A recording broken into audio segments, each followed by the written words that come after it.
Hi, I'm Corey Mack, and this is my jungle that I call my garden. You probably know some of the projects that we've taken on here at ØY Electrical as a team. Everything from connecting up loads of spin bikes in Germany into the grid, to making floating off-grid power stations, you name it. If there's a weird, quirky, renewable type project, or even normal electrical project, we love it. So you probably imagine that at my house, we have some kind of crazy system, some kind of setup that no one's thought of before. Well, welcome to my system. We have these 3 solar panels to my left. And that is it. Shameful. I'm embarrassed. And to be honest with you, they're in such bad condition. The inverter, I don't even know if the inverter works. I've had absolutely no time to look at it, and it's been on my to-do list forever to actually fix it. Now, we've just taken on a new member of our team who we're going to be introducing you to later, who's going to be our solar designer and estimator. And the idea is as well, we want to train up Chester on solar installation. So I thought, well, what a good opportunity. Let's come to my house, fit a decent system here, and train these guys up. Now, I can't wait to show you the system I've got planned. We're going to be calling it off-grid, out of the box, on a budget. Let's get into it. And we're going to be replacing that old cruddy system with this. This right here is brand new to the market. It's packed with a ton of features, and we're going to be powering this off of a load of new solar panels. Let's get into it. We take on all of this wacky type of work in very specific scenarios. Like, for example, the EV battery hack, right? We did that under very specific circumstances, but the trouble is, I find that when we start putting that type of work out there on the channel, our inquiries inbox fills up with people wanting their car battery hacked, or wanting their boat wired up, or all this crazy stuff, and it's like, oh, we can't actually always do that for people. I'd love to, but we also need to be an insurable, legal, above board company, so we're not able to always provide that service for people. So I need to find, for myself and also for our electrician viewers, a good out of the box, good value for money system that people can just buy and install themselves. So we have the man here, Michael Stott, also, I want to call you Michael Scott. This is the worst! He is honestly a legend, and he's done some of the neatest roof work that I've ever seen, so I want to learn some stuff from him and basically get your thoughts as well on this new system. All right then, so you are the potter. Let me go get Chester, who's going to be your clay, teach him, mould him, and let's do it. Okay, let's go. So we're just having our first glance up on the roof here now, so what we'll do is just get our overall dimensions just to make sure we can actually fit any panels on here. Chester's up there, just took the tape measure up to our ridge. We'll just get an overall dimension. So we've got 3940, and I'm just chalking that on the roof now, so I can just reference that. 3 panels in portrait on the design, going across the top, and 1 in landscape under here. So we just want to know they will fit. Chalk our borders so we can see what we're working to, and then we can start laying out where the rails and hooks will go. We're going to have 2 sets of mid clamps, so we want to add 40mm for our mids. So 3442 is our total panel width we need. So then when I go up to where Chester is and we take a dimension, we can just work out that our portrait panels are going to fit on the roof just there. So we'll do that now. You've got the 3940, which is our canvas to work on, and 3442 is what we're installing. So do we now just work out what the distance from the edges, or are we going center, or how do we work out?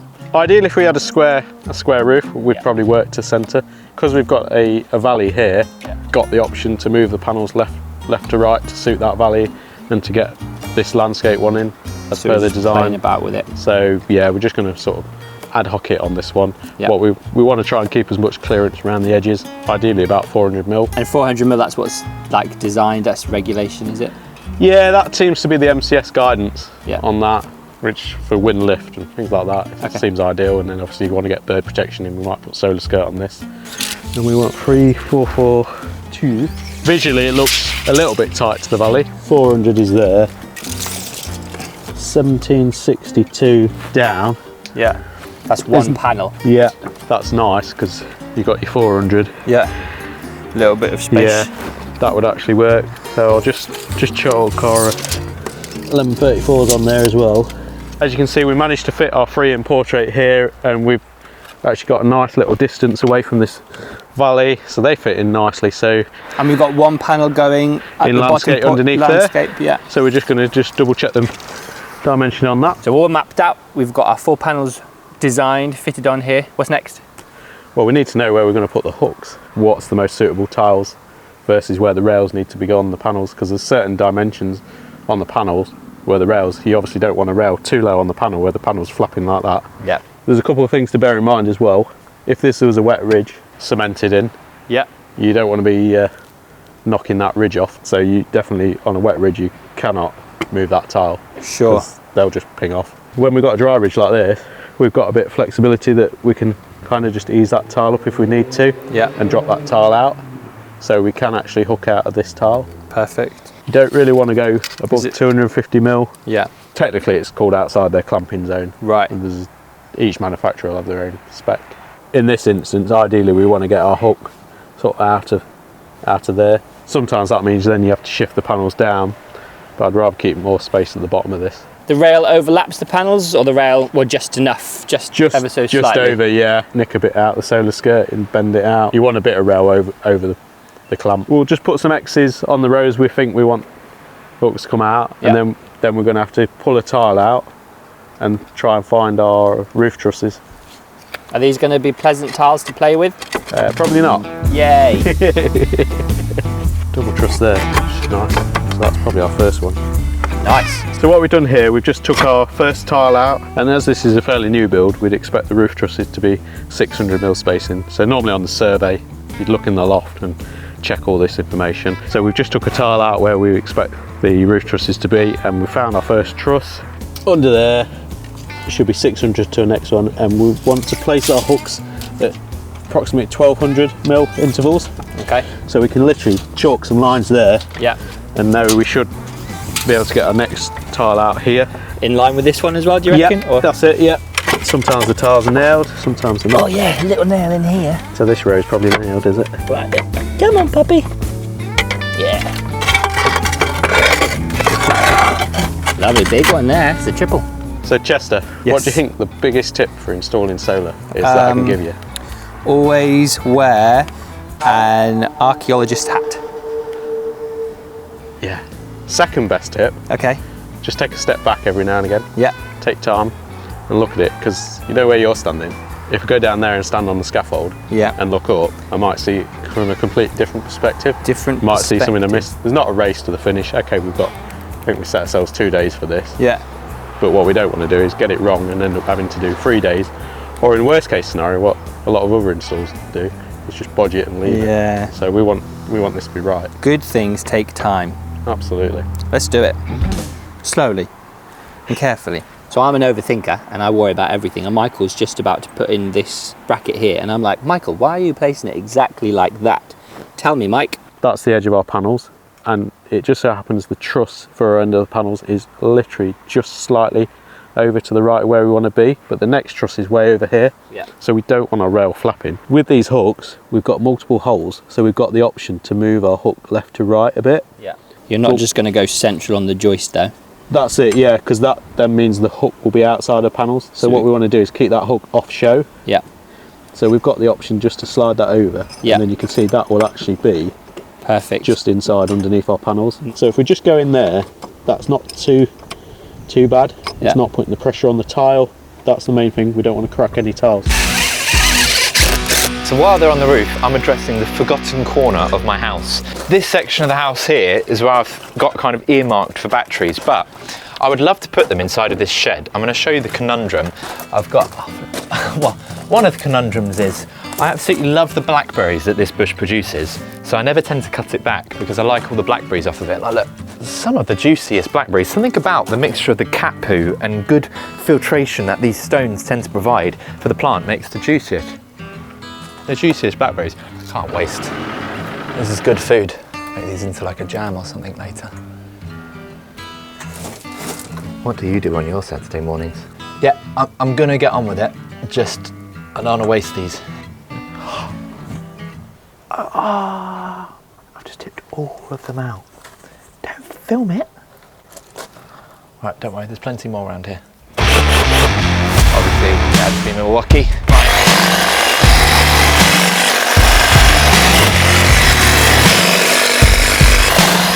Ouch. I absolutely love the outdoors and I love gardening. Gardening has been a newfound passion of mine, especially doing the kind of slightly more Mediterranean gardening. And I put out on my Instagram the other day asking for help. I said, on the off chance that someone that follows me might actually know a little bit more about Mediterranean gardening and sort of tropical gardening, then reach out, and I found some really good help. So you know who you are, thank you very much.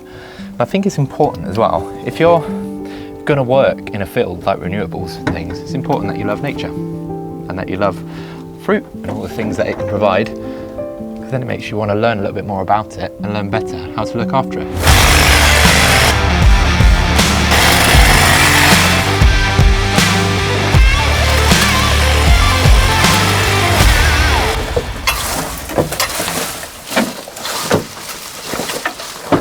Oh wow, fields of blackberries. Cool. There we go. Blackberry fields forever. You know how you can tell a good blackberry? This is a good little tip, this.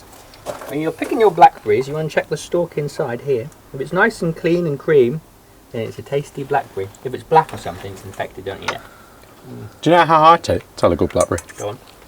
By the taste. Okay, so inside of here, at the minute, I've got like a fire suppressant system. We have this massive tank of water that connects up via this pump here, which is controlled by this firefighting electric pump controller. That goes up, out, and into my house. Having fun there? This pad here, this concrete pad, would have been absolutely perfect for putting the batteries on, but don't actually know if I want to get rid of that. I think I just need to service it and keep that up and running. So I'm thinking about putting it there. It's just all these cables. I didn't install all of these, but these cables are all in the way. So do you think that is going to fit there? What, we got 2 stacks? We've got 2 stacks of batteries, yeah. Might have to move the table tennis table. If you lift that up, Yeah. and pull as well. Feels like we're just breaking it. Yeah. Do we only have one bat? No, you got one there. Game on. I got this for free, this table. You are a quarter Asian, aren't you? Yeah, that is a massive advantage. Terrible. Guys, we're forgetting something. Batteries. Oh, yeah. Right.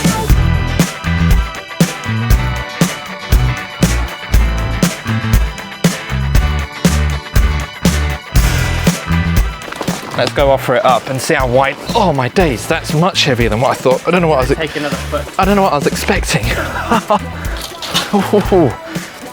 This right here, I'm getting absolute.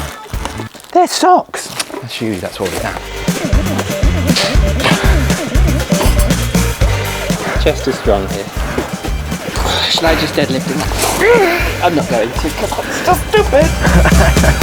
You have these feet which you install the 4 legs onto, and then this levels out. So I'm going to put some sort of pad here. I'll go grab some slabs or something, and they literally place on top. There's no wiring, there's no anything. All the connections are on there. So you see here, you don't actually have to wire the battery. You just plop them on. They stack on top of each other, and for the inverter it's the same. The inverter just plops on top of this.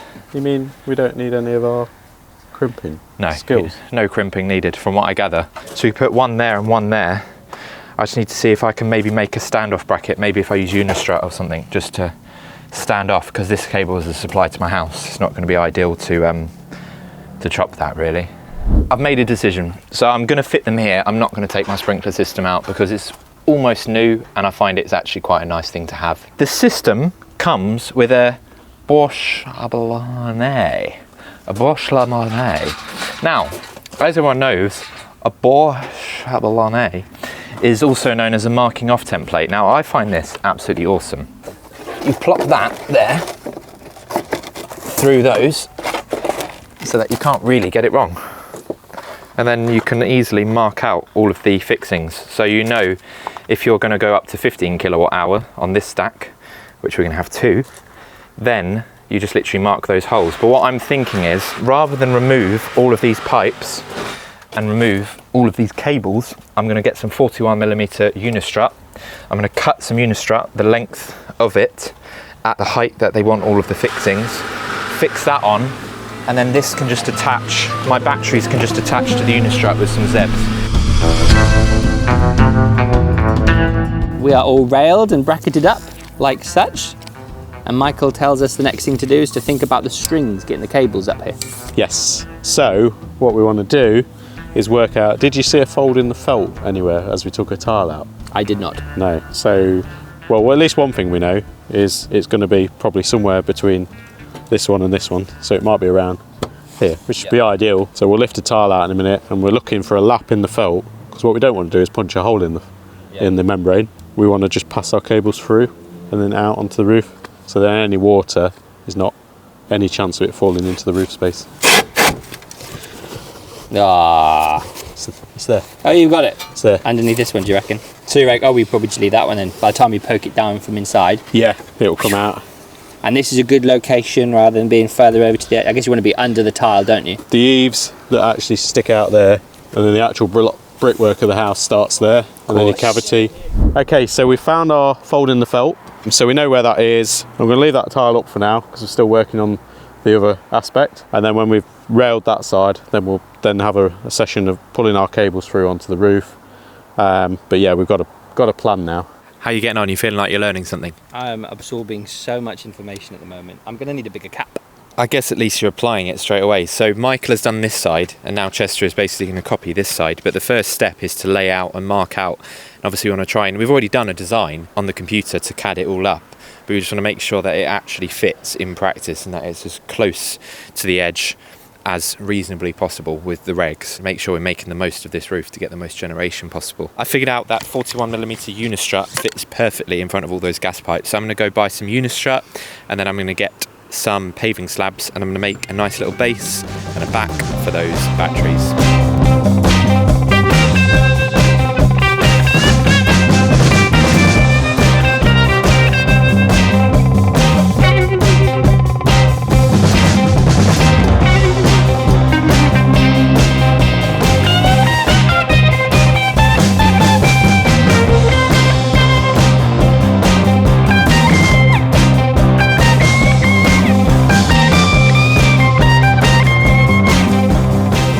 We've got the east and west aspects hooked and railed, and we're still waiting for some 6mm PV cable.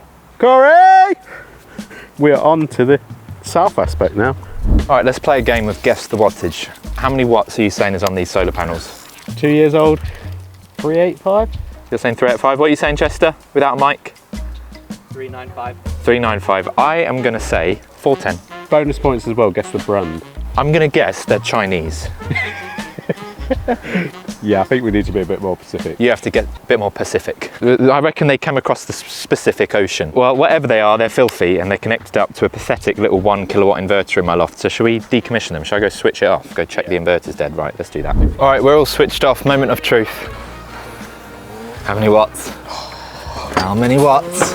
JO Solar, Chinese. 370. That's mind blowing though when you think how far technology has come on in the 2 years since this was installed. Like, well, we easily get another 100 watts in a panel that size, bifacial. Check out this, brother. How it was secure before. It's a little bit of wiggle room here. Oh dear. The whole thing, look at the whole thing, look at that. Oh wow, yes, the whole rail. That is how our solar has been installed previously. Shocking. State of this as well. Look, he's using Makita. Oh, that's awful. Shame that. Right, so I have my spirit level. Now, this is where I want to build like a little base. I'm not sure exactly what's going to go here in the future because the nature of the house being how it is, given my profession of testing out equipment, this could well change. So, let's see how far off level it is. Actually not bad at all, to be honest. If the cat that has been defecating in my yard is watching this, you should be ashamed of yourself. I'm going to find your litter tray and I'm going to go take a massive dump in it and see how you like it. Ah, sick. Found a fossil. And then I have these ridiculously heavy stones, which we're going to place down here.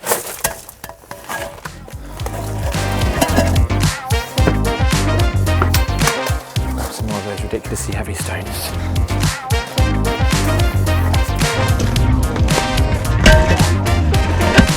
As you can see how thick they are. I don't know how you guys feel about Oasis. I'm rather excited by the news. Sorry to spoil it if you haven't heard it yet, but Oasis are getting back together. I feel that's pretty exciting. I've done all my pre-applications and everything for tickets, but you know, if someone on here has got a ticket and they don't have a friend, then we have one thing in common. We're both like Oasis.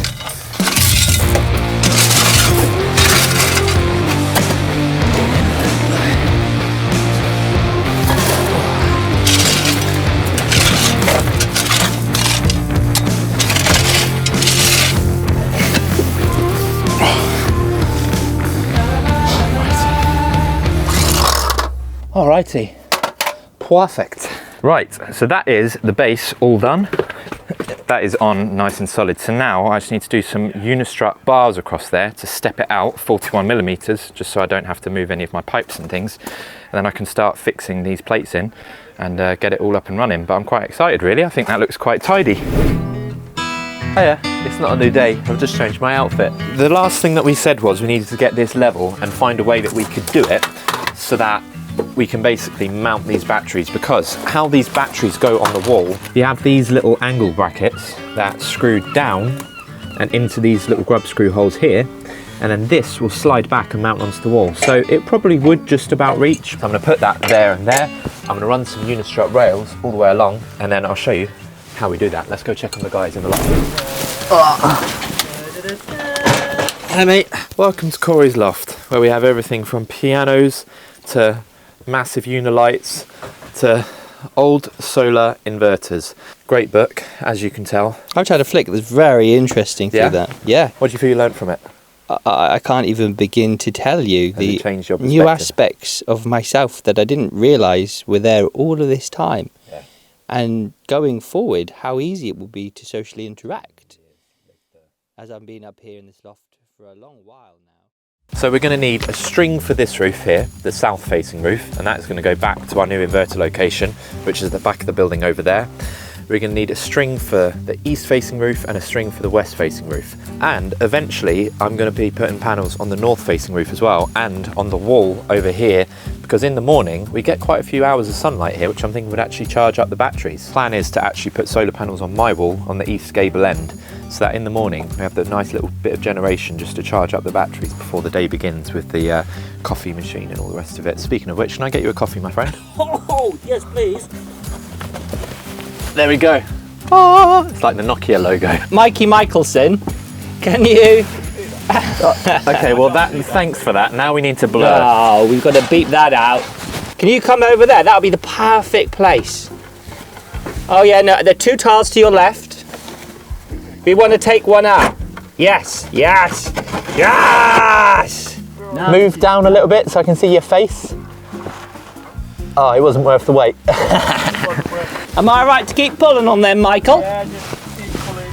I'll keep pulling then. I'll leave them with I can't pull anymore, Michael. They're stuck. Michael? Yeah. They're stuck. It's stuck. Thanks, Mike. Right then, Sonny. I'm going to come down here. I'm going to jump through there. I'm going to clip on this face. And then whereabouts do you reckon we're going to pop through? I think we should conduit pop out. down? I think we should pop out the end. Low level, as far as low as we can, yeah? Yeah, and then conduit end box down and behind our Unistrut. Beauty. We're going to galv it. Ooh, we could. I mean, if you've got Unistrut, you don't want to have PVC and galv you. Yeah, why not? Oh, well, I don't mind black PVC and Unistrut. I've just seen a really cool book on your bookshelf, that green one. Epic Mics of the World. Cables are pulled in. Me and Michael have done this. Nice one, mate. So we're going to, now, am I right? I'll need to cut them sort of in the relevant places. So I think I've had a look at the plan. We've got one top left and then the other end of the string bottom right. So we just one up there and one down here. Kind of, we're going for a snake. If you were to do like create a circle circuit on the roof, then you can accidentally create an induction loop which will attract lightning and different issues like that. Again, I've never actually seen it happen in practice, but it's something that we have to think about. Yeah, what do you think of the jacket? You look more Dora the Explorer than Dora herself. Do you think, I'm thinking making this oi apparel, like oi, so that you have to wear it. It's very safari-esque, isn't it? It goes well with this here. Yeah, literally, if you saw me climbing through here, no, Nigel Thornberry. Yes! Nigel Thornberry. Oh, that was better. We were just telling Orsa about the Chuckle Brothers a second ago. What are they called, Orsa? Chocolate Brothers. The Chocolate Brothers. The Chocolate Brothers, that's something else. Very different. Right, I've got some Unistrut Sounds to good cut. though. Bye. All right, so I think we have a plan here. What we're going to do is we're going to have a Unistrut frame. We're going to go down, down and down and then across, because we want to try and keep about 300 millimeters between all the things. These are 1 meter, so I'm thinking if we had 3 of these along here at that height, and then we mount our crossbars on at the length it needs to be, and then we can adjust it, and then if we ever was to add batteries, remove batteries, whatever, we can just slide up and down the rails. Quick little tip. When you cut Unistrut, you never want to leave a cut end, because this is galvanized metal. When you cut it, now this isn't. So you buy this, which is the cold zinc spray, because I spray a little bit in, give it a dip. That is perfectly coated, and it's not gone absolutely everywhere. Nice little tip, you're welcome. Make sure you're wearing your socks and sandals when you do it, please. Tag me when you're working in your socks and sandals. I'd love that. One there, and then whatever that measurement is, we just mimic it the other side. So if we go centre of this block, which would be 300, it's about off the edge of that course there.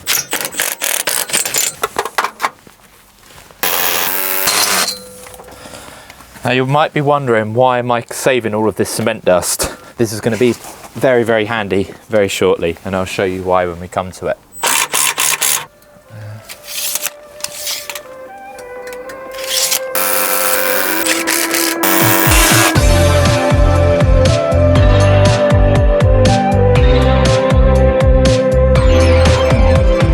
So these things are called Zebs, or Zebedee, like the little springy character from the Magic Roundabout.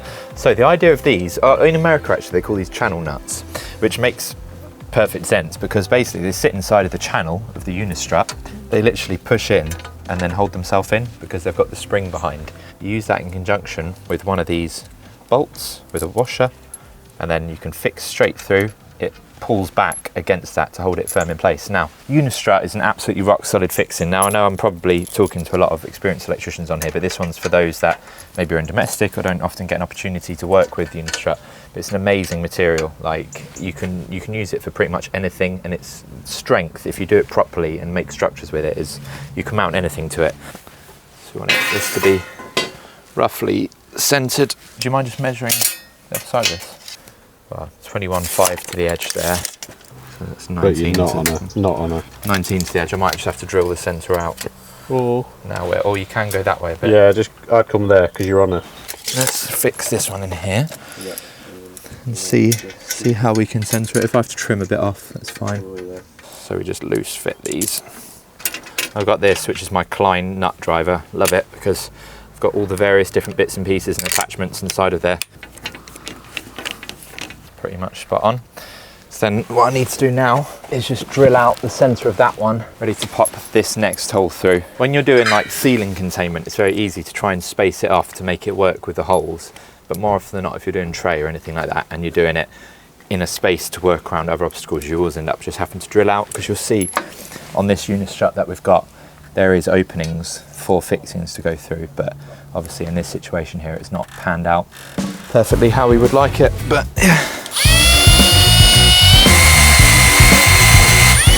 there we go, beautiful. Low and slow for drilling metal, low gear, nice and slow, because you want high torque, low speed.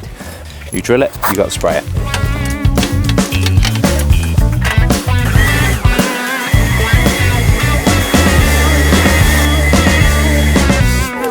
Does the job. All right, so all of the Unistrut frame is on, ready. Obviously we've got to end cap it, but now these are the bases. So if you want to unbox the base, we've got 2 stacks going in. Got to say, so far, I'm seriously impressed at the quality of how nice they feel. Well, how solid they feel and how well packaged they all are. All right, now when you drop them down, you'll see there's a little level on the top. So fortunately, because the slabs have been installed so expertly, they're actually already pretty level, but just for fine adjustments, you can adjust those feet. You want to leave about a 300mm gap between them. You're about on the edge there. I think that looks about nice. Should we go 100mm off the edge of the block? Okay, well I'll tell you what then, if you... Give or take.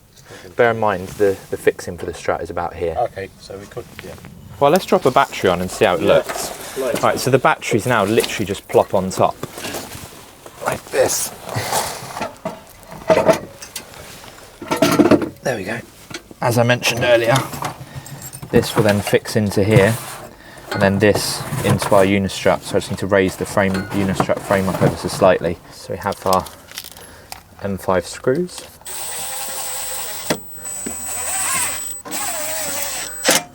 slide the whole battery that way slightly, I think. There we go. Yeah, there. Yep, thing of beauty. Well happy with that. That is absolutely solid. Next battery. That way round, I think. That is so easy. So each one of these stacks is just under 5 kilowatt hours. So they've got 15 kilowatt hour stacks, and we're going to have 2 of them cascading. So we'll end up with 30 kilowatt hours.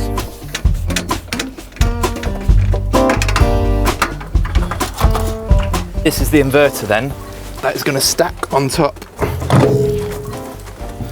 like so. And I just need to put the grub screws and all of these all the way down, both sides. Not bad at all, what a tidy little system. Alright, so Chester has been doing a fantastic job in the loft of all of those beautifully clipped cables. Now I'm going to show you, as promised, why I've been saving my brick dust. It's because I messed up this hole just here. Now, I've got cement in a tube, fill it up like so. I'm going to get the dust from my drilling from earlier. Not exactly rocket science, is it? But it's a handy little tip. Voila! What I've been getting on with is wiring these up. So as you can see, the Unistrut frame is working perfectly, and I could not decide whether or not to mount it on there, whether or not to make a bit more Unistrut, or what to do, but I think I've found a way that I want to do it now. I want to leave these here. I'm going to let the cables go in underneath, because again, we don't know what's going to go here in future, so I want it to be future proof. So I'm going to have 2 strings go through this one string go through this one. The MC4 plugs are going to come out and into this, and let me show you this. This has got to be the best thought out and best designed little piece of kit that I've had delivered in a long, long time. It comes with all the tools, the MC4 removal tools. It's got these little MC4 safe pins that go in just to keep it watertight and keep it from getting dirty. I absolutely love the thought that's gone into that, but I'm going to need MC4 out of that and in, and then for the AC isolators, we're going to need to isolate 2 things. We're going to need to isolate the incoming into these batteries, and also the EPS feed out. I need to have an isolator on. So I'm going to use 2 poles of this 4-pole isolator for in and out, and then 2 poles of the 4-pole isolator for the out and back to the house again. So I'm going to mount these on here, side by side. I'm going to run the cables clipped neatly inside the shed that way, back into the house, and then that also means that it's a bit more future-proof, a bit more space, and then we just have our DC string isolators over here. I think that works well, so that's what I'm going to do.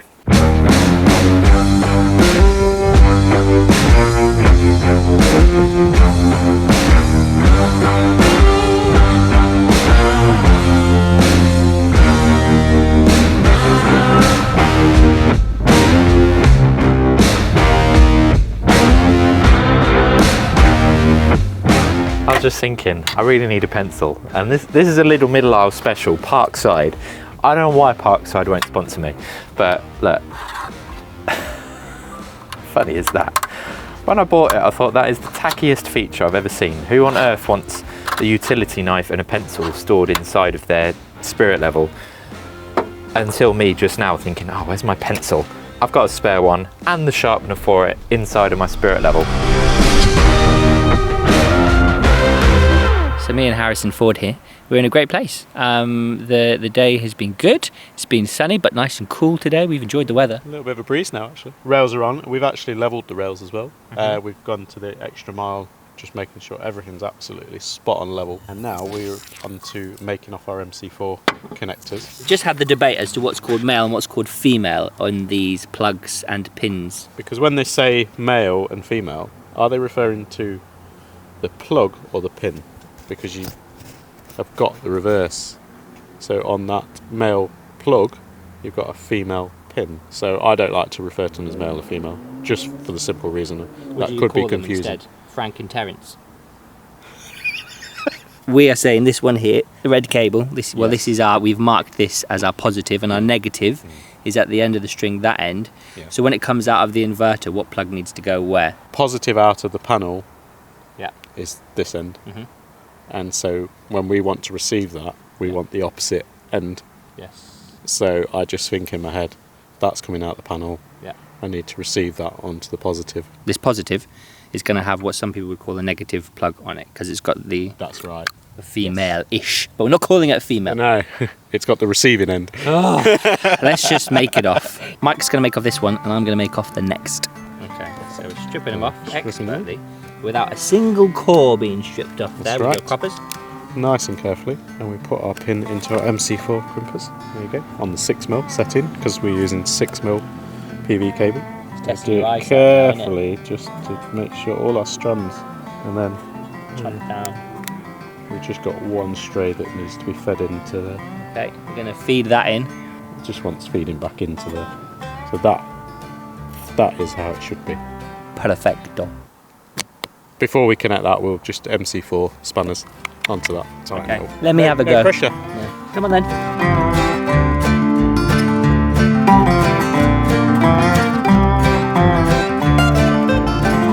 Beautiful, yeah.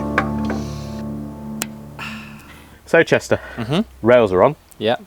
It's time for panels. Have you ever tested a voltage of a panel? I have not. We're going to go to the connections on the back of these rather good looking bifacial. So because it hasn't got this white screen on the back, the That's efficacy right. of it is greater. Yes. Is it just like the heat that it dissipates, or is it to do with... It's more to do, I think, with the reflection of the light that comes back up, so it's on both sides. Hold the panel. Got hold of the panel. So I'm just going to use our TIS Yeah. plant meter, which is also measuring voltage in DC. We should have a positive on that connection Yeah.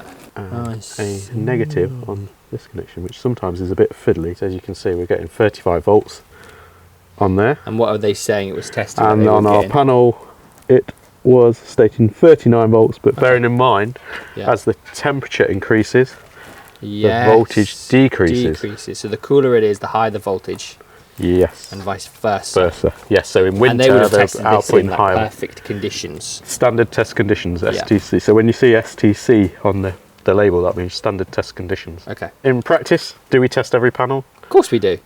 So what we can also do now is we can actually test the current of the panel. Uh-huh. So I have a feeling this is where we connect it together, and then you use your amp clamp and see what's running through it. you are right. Are you okay?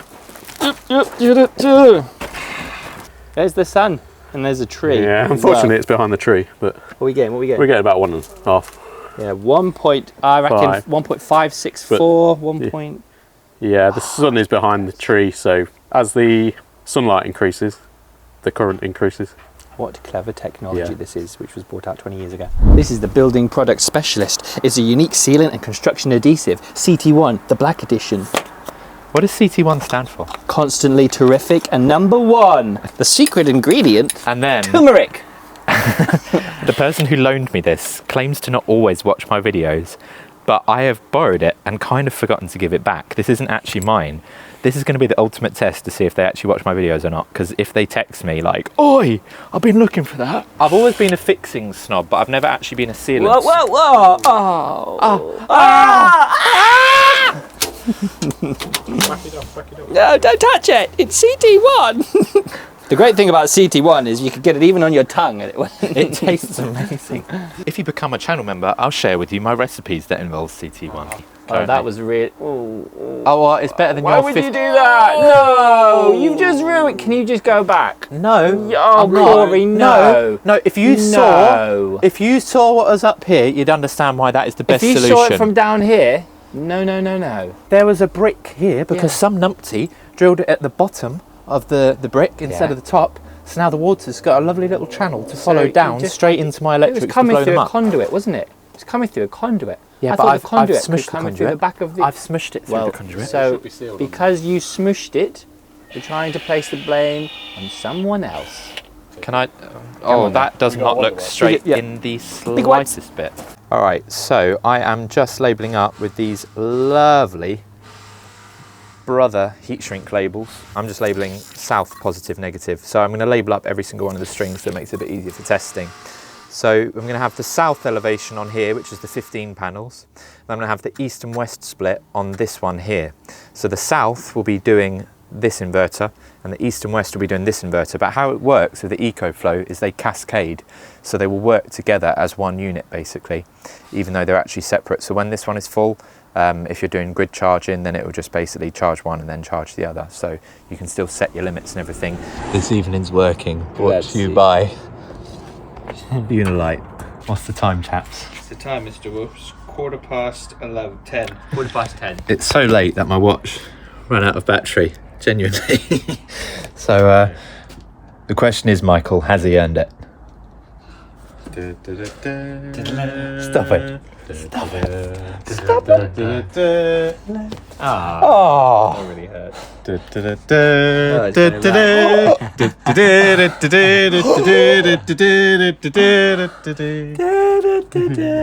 Oh, you look like the guy from Curious George. She's a thing of beauty. That is the roof all finished. Now you might be wondering, Corey, why is this video filmed in such a strange format? There is definitely a bit of a weird undertone to this video, isn't there? Because let me confess something, right? This video right now that I'm filming is about 2 or 3 months post-installation. Reason being, EcoFlow reached out to me, right? And they offered me a paid promotional video opportunity for this house. And I thought, no, I don't know your product. I don't know your brand. I've got one of their little portable ones, that's quite handy to keep in your van, but I don't know about their full inverter system. So I said to them, Mr. and Mrs. EcoFlow, if you'd be willing to, at your own risk, supply me with the system, wait 3 months for me to actually test out the system, try it, get used to the user interface, the app, the product, all the rest of it, and then, if I'm happy, film and release it at their risk, and we'll go ahead and we'll do it. And guess what? They let me do that. And here we are, a few months later, actually able to release this content to you. And to be honest with you, I can see why they were so confident. So hardware-wise, right, we have 2 15 kilowatt hour battery stacks here with 2 5 kilowatt inverters cascading off each other. So they will actually function as one system inside of our application. The batteries themselves have warming, which I think is nice, because lithium, when you drop below 0 degrees Celsius or -5, it stops really being very good at charging and holding a charge. So these claim to function to just below -20 degrees, which is bonkers because they have warming pads inside of them. So I've actually tested that on a cold night. I've checked that they're still on, checked that they're still online, checked that they're still working, and they have done my overnight charging for me. So I'm very impressed at that. They also have an EPS output, which means when there's a power cut, I can use these things as UPS on my property, which we've done a whole separate video on, where we explain the ins and outs of that. So if you want to see how we've wired these things up into the consumer unit, go check out that video. The actual app itself I found to be fantastic. So I can set it to do things like overnight charging if I choose to. So I can charge on a cheap tariff overnight. So even without solar this time of year, I'm still saving energy. I can do things like automation. So if I want to, I can link third-party platforms like my Shelly relays, as you've seen in the other episode and as you're going to see more and more of. I'm using the Shelly relays, so I can get those to switch on and switch off automatically when I've got excess solar and that kind of thing. I can link my Google Nest to it, Tapo, Tibber, all these different things. So overall, I have to say, I'm genuinely very impressed with it. Given the price point, this is a fantastic out-of-the-box solution. What I'll do is I'll drop the data sheets down below so that you can check it out yourself. I'm also going to leave a link for Calidus Wholesale, who supplied all of the kit here. They're local, they're fantastic, and Dave Martini is a gentleman, even though his trousers are sometimes a little bit too tight. Thanks for watching. See you next time.